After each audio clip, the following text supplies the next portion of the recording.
Hər bir insan deyirsə, mən türmədən qorxmuram, türmədən çəkinmirəm, o insan ya fanatikdir, ya da ağılsızdır.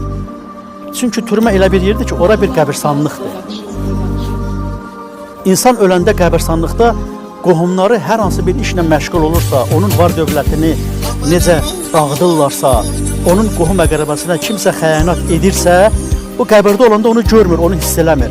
Amma türmədə olan elə bir qəbirstanlıqdır ki, orada olanda gözün görür, qulağın eşidir onu, amma əlin çatmır onlara kömək eləyəsə. O zaman sənin əmlakın dağılır. Varını, mülkünü dağıdırlar, ailənə, uşağına sataşırlar. Sən o zaman hiss eləyirsən kim yaxşıdır, kim pisdir. Oradan görürsən, hiss eləyirsən onu. Telefonla da sən zəng eləyib işi həll eləyə bilmirsən. O yalan söhbətdir. Kimsə deyir ki, mən telefonla zəng elədim, bu işimi həll elədim, pulla bu işimi həll elədim. Belə şey keçmir, özün olmaz. Adam çox əziyyət çəkir, həddindən artıq. Bayaq dediyim kimi, yalnız ağılsız insan əziyyət çəkmir türmədə. Ağılsız insan. Çünki əlin heç yerə çatmır.